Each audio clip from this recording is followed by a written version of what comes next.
31 اکتوبر dead line تھی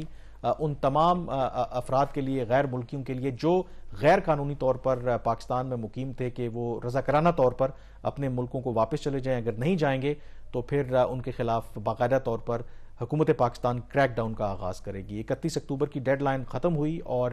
جب یہ ڈیڈ لائن ختم ہوئی تو کم و بیش اس وقت جو حکومت کے اپنے اعداد و شمار ہیں، کیونکہ ویسے تو حکومت یہ کہتی ہے کہ اس جو ڈرائیو ہے، یہ جو کیمپین ہے، اس کا جو نشانہ ہے وہ کوئی خاص ملک نہیں ہے، لیکن یہ بھی ہم جانتے ہیں کہ جو میجورٹی اس وقت غیر قانونی طور پر یا بغیر کسی ڈاکیومنٹ کے کوئی فارنرز رہ رہے ہیں تو وہ افغان شہری ہیں۔ تو جو 31 اکتوبر کی ڈیڈ لائن تھی اس وقت تک تقریباً کوئی 1,40,000 افراد جو ہیں افغان شہری طورخم اور چمن کے ذریعے وہ اپنے ملک واپس چلے گئے۔ اس کے بعد بھی لوگوں کے جانے کا سلسلہ جاری ہے۔ آج تک کا جو نمبر ہے کو ویری کر رہا ہے، کو تقریباً 2 لاکھ کے قریب کہا جا رہا ہے کہ افراد جو ہیں وہ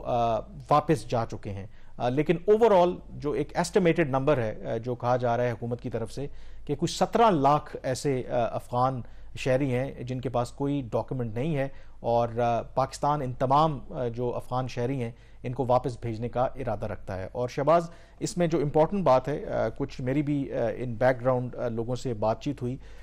جو ہم بھی اپنے پروگراموں میں ڈسکشن کرتے رہے، ایک امپریشن کو جو حکومت پاکستان ہے وہ ڈسپیل کرنے کی کوشش کر رہی ہے کہ جی اس کا ایک تو پاکستان اور افغانستان کے جو تعلقات ہیں بائیلیٹرل، خاص کر کے جو کالعدم تحریک طالبان پاکستان والا معاملہ ہے، اس سے اس کا کوئی لینا دینا نہیں ہے، دو کہ وچ آئی بلیو، میں اس سے ایگری نہیں کرتا۔ وہ کہتے ہیں کہ یہ جو فیصلہ ہے پاکستان اس کے حوالے سے کوئی 1 سال پہلے discussions among all the stakeholders ہو رہی تھی، کیونکہ افغانستان میں اب امریکی بھی چلے گئے ہیں، بائی اینڈ لارج ایک امن وہاں پہ آ گیا ہے، تو کم از کم ان فرسٹ فیز ان لوگوں کو کہ جو غیر قانونی طور پر وہ کن کو کہہ رہے ہیں کہ جن کے پاس پی او آر نہیں، یعنی کہ پروف آف ریزیڈنس نہیں ہے، اگر جس کے پاس ہے ان کو تو وہ نہیں چھیڑ رہے۔ دوسرا وہ کیٹیگری بتاتے ہیں ACC، یعنی کہ افغان سٹیزن شپ کارڈ جو ہے، وہ بھی اگر آپ کے پاس نہیں ہے تو ایسے لوگوں کو پھر ہم اپنے ملک میں رکھنے کی اجازت نہیں دے سکتے۔ تو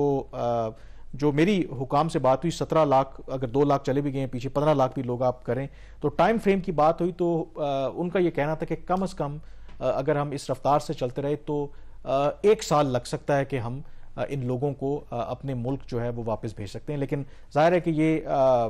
ایسی پالیسی ہے جس کا کافی بیک لیش بھی آ رہا ہے۔ کامران، بیفور دیٹ، کیا انہوں نے آئیڈینٹیفائی کر لیا کہ یہ 17 لاکھ لوگ یہاں بیٹھے ہوئے ہیں، یا بھی ان کا یہ خیال ہے؟ کیونکہ اگر انہوں نے کام تو اسی دن سے سٹارٹ ہو گیا تھا جب انہوں نے اناؤنس کیا تھا، آپ نے دیکھا کہ یہاں سے انہوں نے افغان جو مہاجرین تھے ان کو اٹھانا شروع کر دیا ان کے گھروں سے، انہوں نے آپریشنز بھی لانچ کیے اسلام آباد اس کے ارد گرد کے ایریا میں بھی کیے۔ تو مائی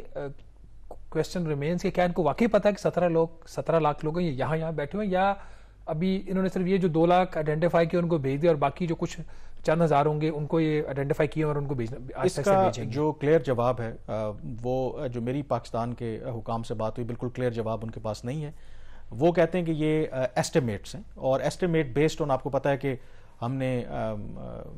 سینسس بھی کروائی ہے حال ہی میں، آپ کو پتا ہے، اس کے علاوہ کہ ہر ایریا میں وہ یہ کہتے ہیں کہ جو تھانہ ہے یا SHO ہے، تو یوزلی ہم نے ایسٹیمیٹ کیسے لگایا کہ ان کو پتا ہوتا ہے کہ لیٹ سے کہ اگر افغانستان کے کس ایریا میں آپ کو پتا ہے کہ وہاں پہ افغان بستی ہے تو وہاں پہ کتنے لوگ ہیں، تو ان کا یہ کہنا ہے کہ ایک رف ہمارے ایسٹیمیٹس ہیں کہ کم از کم 17 لاکھ ایسے لوگ ہیں جو غیر قانونی طور پر، یعنی کہ جن کے پاس کوئی شناخت نہیں ہے کسی بھی طرح کی، تو لیکن کوئی ڈیفینیٹو فگر نہیں ہے۔ اب اس کے اندر ایک جو اور جو فیکٹر سامنے آ رہا ہے، آئی تھنک کہ میں کل بھی یہاں پر گیا تھا، I-12 میں ایک افغان بستی تھی، اس کو CDA نے بالکل مسمار کر دیا ہے۔ تو ایک جو کرٹیسزم بھی آ رہا ہے وہ یہ ہے کہ چلیں جو غیر قانونی طور پر تو مقیم ہے دیٹس فائن، کہ ان کو تو آپ واپس بھیجیں۔ وہاں پر جتنے لوگوں سے بات ہوئی، اور کچھ لوگوں نے ایون بیشتر لوگوں نے مجھے وہ دکھایا بھی کہ ان کے پاس ریفیوجی کارڈز بھی تھے، اس کے باوجود وہ کہتے ہیں جی کہ آپ یہاں پہ غیر قانونی طور پر رہ رہے ہیں، کہہ رہے ہیں ہمیں نکلنے کے لیے تو نہیں کہہ رہے، لیکن ہمیں اب کیونکہ ہمارے پاس یہی جگہ تھی تو ہم کیونکہ کسی جگہ پہ رینٹ پہ گھر بھی نہیں لے سکتے، کیونکہ پاکستان گورنمنٹ نے وہ بھی پابندی لگا دی ہے کہ اگر آپ کسی افغان شہری کو رینٹ پہ گھر دیں گے تو آپ بھی اس جرم میں برابر کے شریک ہوں گے۔ تو اس میں وہ یہ کہہ رہے ہیں شہری جن کے پاس کوئی ایون کہ جو پروف آف ریزیڈنس نہیں، پروف آف ریزیڈنس نہیں ہے، لیکن اس کیس کے اندر اب وہ جنیرک وہ کہتے ہیں کہ جن کے پاس پروف آف ریزیڈنس بھی ہے، جن کے پاس ریفیوجی اسٹیٹس ہے، وہ کہتے ہیں کہ ہمارے لیے بھی جو کرائے پہ گھر لینا جو ہے وہ نیکسٹ ٹو امپاسبل ہے. تو لگتا اس طرح سے ہے کہ شاید دو کہ گورنمنٹ پبلکلی آفیشلی یہ کلیریفائی کر رہی ہے کہ جن کے پاس ریفیوجی سٹیٹس ہے, جن کے پاس کوئی بھی آئیڈینٹی کارڈ ہے, ان کو پریشان ہونے کی ضرورت نہیں ہے, لیکن شاید پالیسی میں امپلیمنٹیشن اس طرح سے ہو رہی ہے کہ اس میں ایسے لوگ بھی نشانہ بن رہے ہیں. کامران دیکھیں نا, اب مسئلہ یہ ہے کہ پاکستان میں کوئی بھی کام اس وقت ہوتا ہے جب اوپر سے ڈنڈا چلتا ہے. وہ ڈنڈا چاہے پاکستان کا آرمی چیف وہ چلائے, چاہے پاکستان کے پرائم منسٹر چلائیں. جیسے ہم نے دیکھا کہ اسمگلنگ کے کیس میں کہ ڈنڈا چلا اور اس کے بعد دیکھا جی اسمگلنگ رکنا بھی شروع ہو گئی, اور بجلی چوری کے کیس میں دیکھ لیں خاص طور پر, جی وہ پتہ پھر ان کو پتہ نہ کہاں کہ انہوں نے کنڈے لگوائے, وہ پہنچ گئے اس کو کاٹنے کے لیے. یہاں پہ بھی اب جو آج ایک پریس کانفرنس ہوئی ہے بلوچستان سے,